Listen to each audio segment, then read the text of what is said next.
Assalamualaikum warahmatullahi wabarakatuh. Hai guys, saya di sini akan menjelaskan sedikit tentang triase bencana.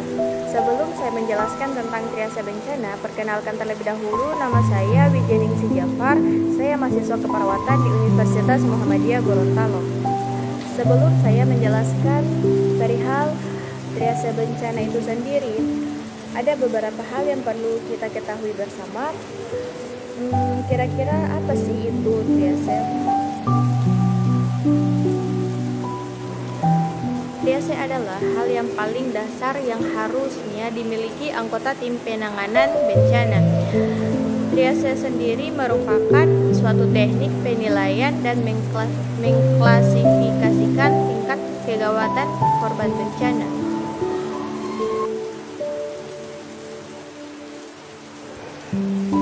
Triase itu sendiri dibagi menjadi dua. Yang pertama triase lapangan dan yang kedua triase dalam rumah sakit. Untuk triase dalam rumah sakit biasanya dilakukan oleh perawat atau dokter instalasi gawat darurat.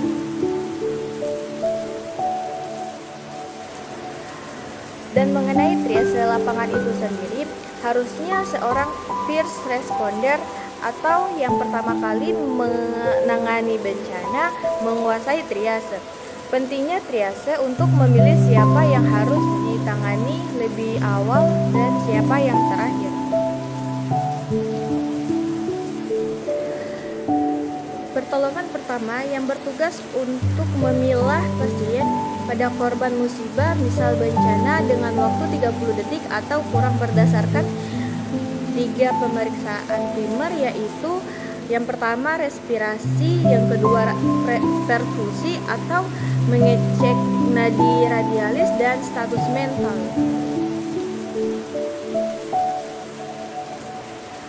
Yang pertama prioritas 1 atau korban kritis, diberi label merah atau kegawatan yang mengancam nyawa. Prioritas 2 atau pasien tunda diberi label kuning, kegawatan yang tidak mengancam nyawa dalam waktu dekat. Dan yang ketiga prioritas 3 atau pasien atau korban terluka yang masih bisa berjalan diberi label warna hijau karena tidak terdapat kegawatan atau penanganan dapat ditunda. Untuk mengetahui pasien dengan prioritas 1 perlu dilakukan transportasi segera ke rumah sakit. Adapun kriteria pengkajian adalah sebagai berikut. Yang pertama respirasi kurang lebih 30 kali per menit, dan yang kedua tidak ada nadi radialis, dan yang ketiga tidak sadar atau penurunan tekanan darah.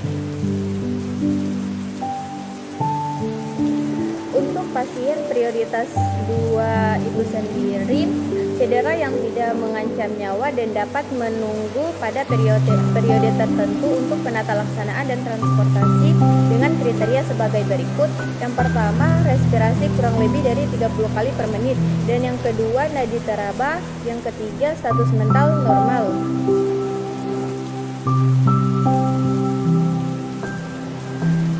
Ada 3 fase utama dalam manajemen penanggulangan bencana. Yang pertama respon tanggap, dan yang kedua mitigasi, dan yang ketiga recovery atau pemulihan.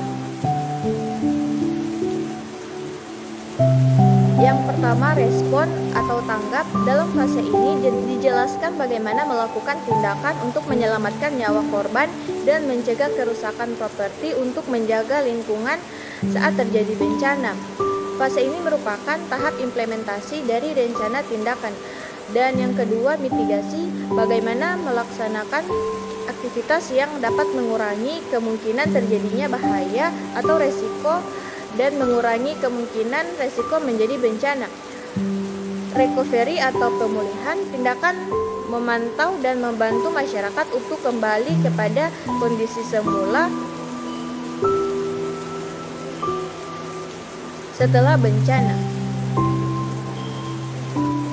Baik, hanya itu yang bisa saya sampaikan. Semoga bisa bermanfaat untuk orang-orang yang mendengarkan. Lebih dan kurangnya saya mohon maaf apabila ada kesalahan dalam perkataan dan ataupun tindakan, saya mohon maaf. Billahi fisabilil haq fastabiqul khairat. Assalamualaikum warahmatullahi wabarakatuh. Terima kasih.